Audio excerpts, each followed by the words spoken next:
Après le journal, nous vous retrouvons pour la suite de cette émission. Nous prenons désormais la direction du Nigeria. Le président annonce des mesures face au coût de la vie. Le président nigérien Bola Ahmed Tinubu a annoncé plusieurs mesures contre le coût de la vie ce lundi 31 juillet, après des pillages massifs des denrées alimentaires dans l'est du pays. Depuis son investiture fin mai, le président Tinubu a pris une série de mesures économiques visant à relancer les investissements à long terme, mais avec de graves conséquences sur le portefeuille des ménages, aggravant ainsi la pauvreté dans ce pays d'Afrique de l'Ouest. Dans les détails, le président avait promis 200 000 tonnes de céréales aux populations. Il promet également une enveloppe d'au moins 140 millions d'euros pour le secteur agricole, 150 millions d'euros pour les petites et moyennes entreprises et 90 millions d'euros pour le secteur manufacturier. Voilà quelques-unes des promesses faites hier à la télévision par le président nigérien Bola Ahmed Tinubu. On se rappelle, à son arrivée au pouvoir au Nigeria, il avait d'abord coupé la subvention de l'État sur le carburant, ce qui a fait augmenter les prix, des taxes qui sont venues, tout cela a renforcé le niveau de l'inflation dans le pays. Aujourd'hui, il annonce des mesures pour aider les ménages à faire face à la cherté de la vie. Prospera Bouclou. Non, je crois que tout ça là rentre un peu dans la stratégie politique de M. Tinubu. Il est arrivé, c'est un dauphin du partant, du sortant, Buhari. Du sorti finalement. Du sorti, Buhari finalement. Ouais. C'est dans la continuité, vous savez, ça fait plus d'une dizaine d'années que il y a eu cette suspension de la subvention sur le carburant. Et au Nigeria, le carburant coûte déjà très, très cher. En tant que pays producteur donc, du pétrole, le Nigeria souffre également donc, de cela. Maintenant, je crois que le maintien de cette subvention, plutôt de cette, comment on appelle, suspension de la subvention, je crois quand même que c'est une façon de déshabiller Paul pour habiller Pierre pour habiller Paul.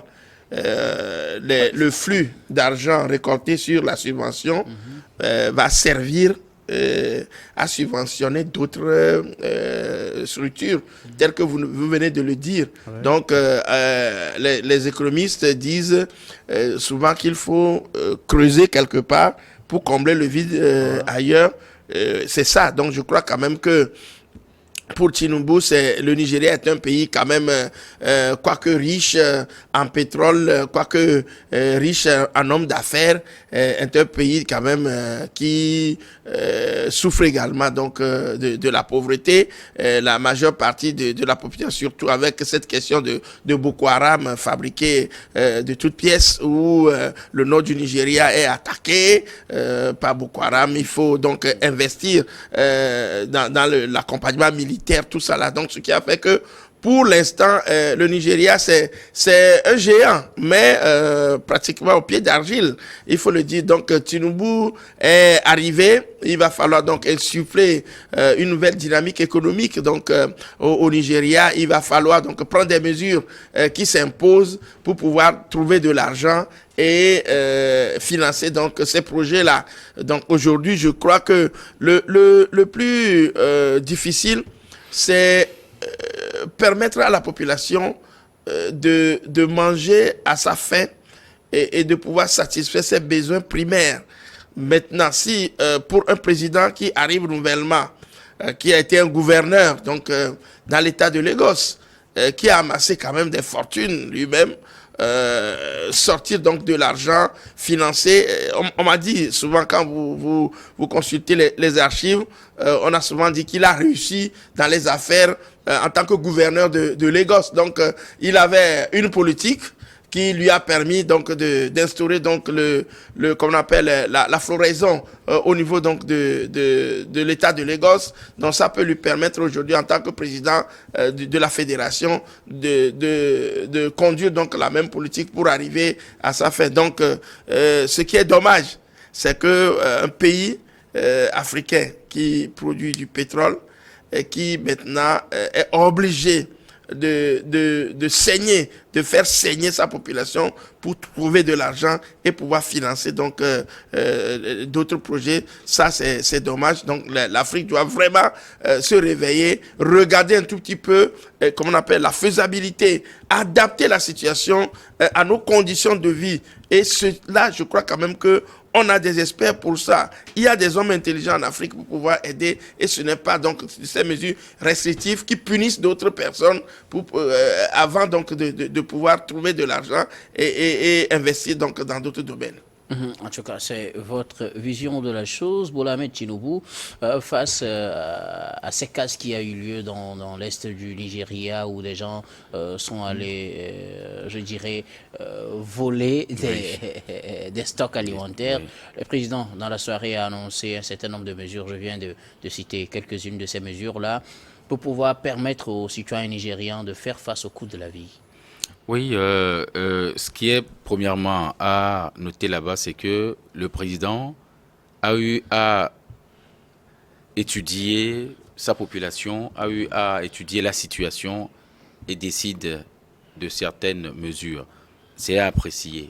Quand on gouverne, on est à l'écoute de la population, on est à l'écoute de ses administrés. Donc, premièrement, je puis lui jeter quelques fleurs là-bas, disant qu'il a eu à écouter ces populations, leurs ressentis, les amertumes que les gens ont, surtout avec la casse des commerces, je vais dire, ouais, pour pouvoir s'alimenter.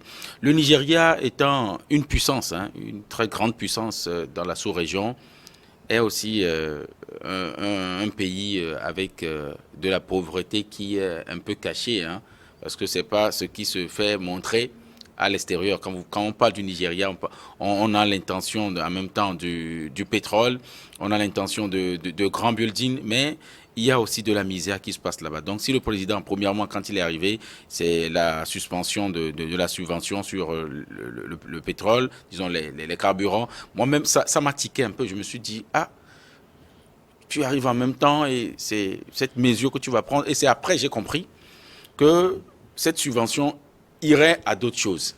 Donc voilà peut-être, comme Prosper a eu à le dire ici, la somme gagnée sur cette subvention pourrait être servie à améliorer le niveau de vie ou bien le coût de la vie d'autres populations.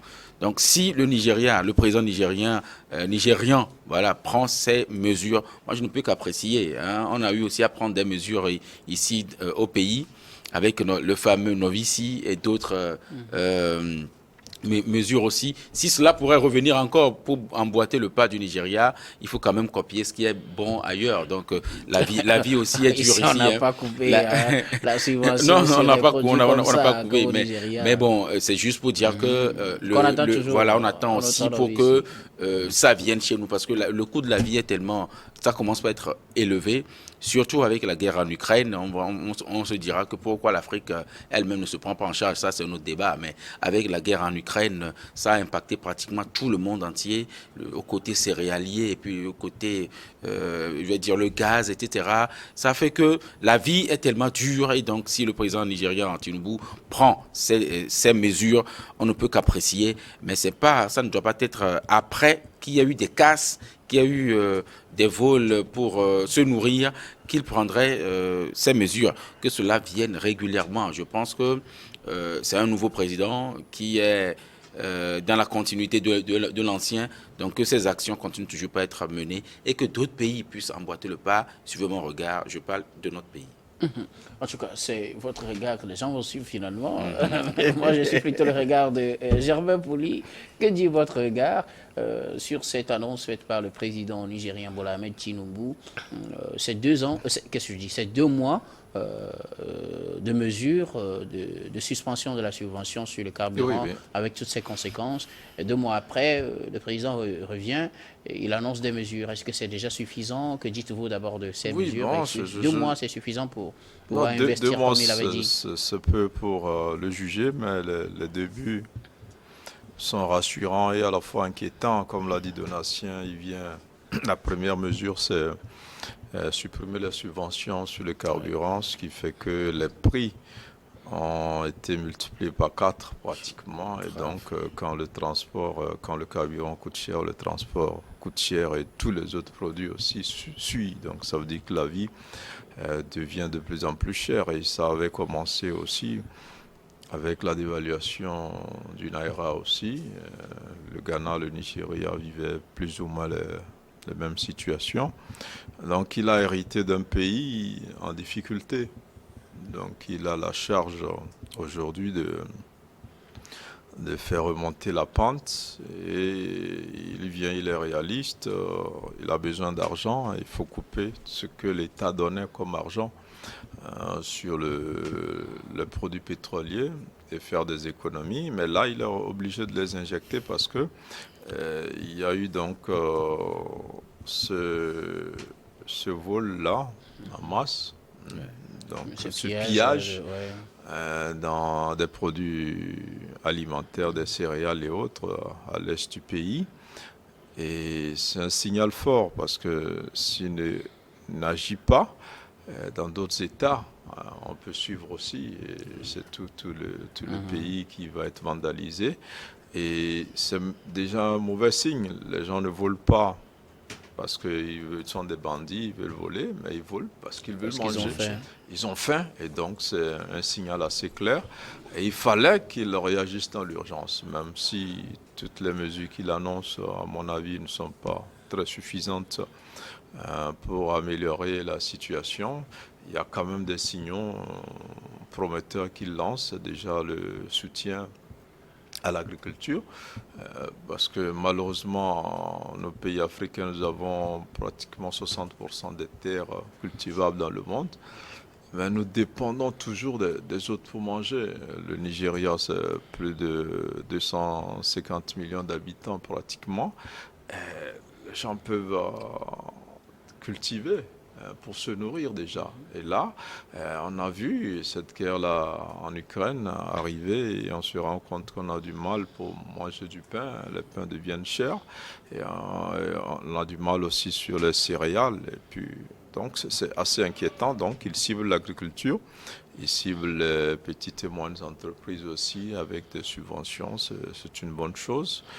Mais après, ça reste une goutte d'eau. Mais il était normal qu'ils réagissent face à ce pillage de céréales donc, dans l'est du pays pour dire on est conscient qu'il y a la pauvreté qui devient grandissante. On est conscient que la vie devient de plus en plus chère.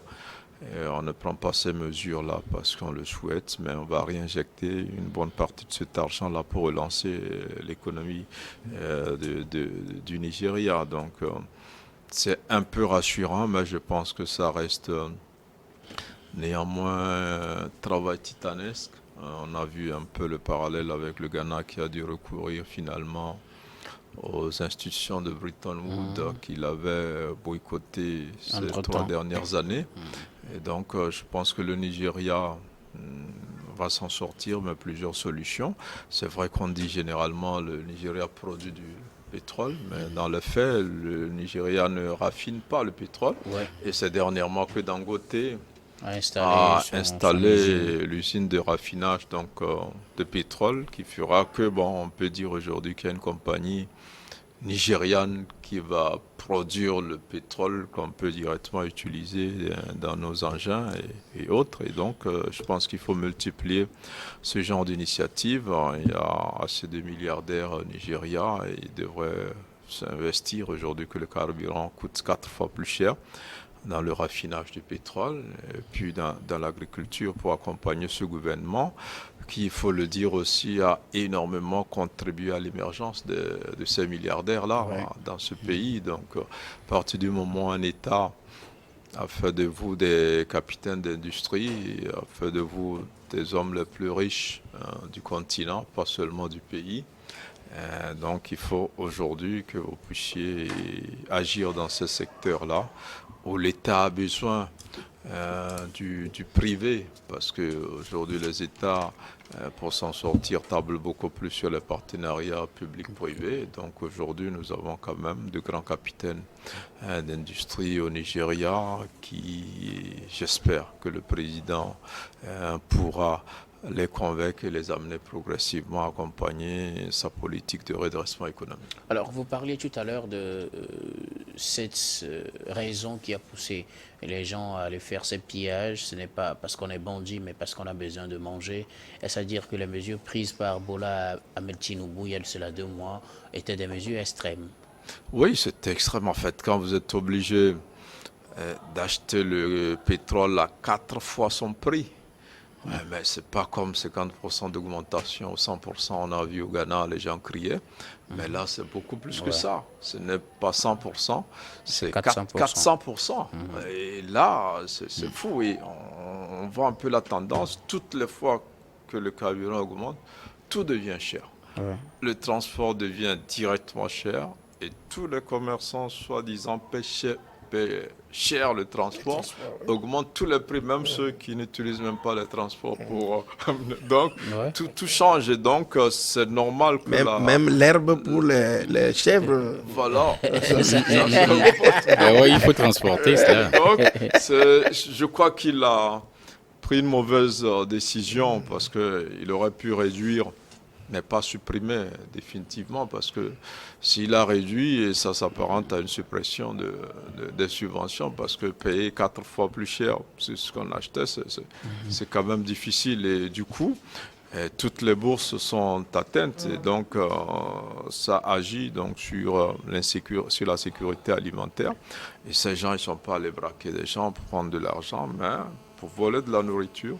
Et quand vous êtes président d'un peuple qui est obligé d'aller piller pour se nourrir, ça doit vous interpeller et revenir donc à des mesures sociales. Et parmi ces mesures, je crois quand même qu'il a pris les mesures de transfert monétaire aux familles les plus pauvres. Et là, moi, je dirais plutôt qu'il a copié le Togo. C'est pas le Togo qui va aller s'inspirer du Nigeria, mais c'est le Nigeria qui s'inspire de Novici, qui a même été salué en Angleterre, aux États-Unis, un peu partout, comme...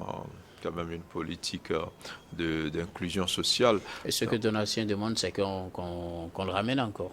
Mais de façon très inclusive. Voilà. C'est pour ça que plusieurs ont fait les cartes d'électeurs cette fois-ci. Je crois que Germain a dit un aspect de la problématique. C'est qu'on produit du pétrole et on va... On exporte du pétrole. Oui, on produit du produit brut. Oui, on raffine ailleurs.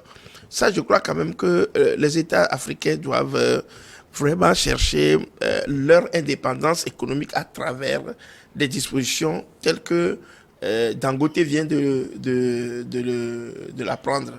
Mais je crois que ce sont des mesures qui arrivent tardivement et ça a contribué à appauvrir comme on appelle, la majeure partie de nos populations. C'est-à-dire qu'on extrait des produits qu'on a miniers chez nous, on ne les travaille pas chez nous, on les exporte. Et ça, c'est une politique adoptée par les Occidentaux pour nous appauvrir. Donc, je crois que petit à petit, il faut que nos présidents prennent conscience, enfin nos dirigeants, prennent conscience du fait qu'il faut tout faire pour que l'argent reste chez nous, pour que nous puissions vraiment en bénéficier pour éradiquer la pauvreté. Sinon, je crois qu'on en sera là à commander tous les jours, alors que tout s'exporte de chez nous. Okay. Merci beaucoup. Nous allons marquer la pause, puis on vous retrouve pour la dernière partie de cette émission.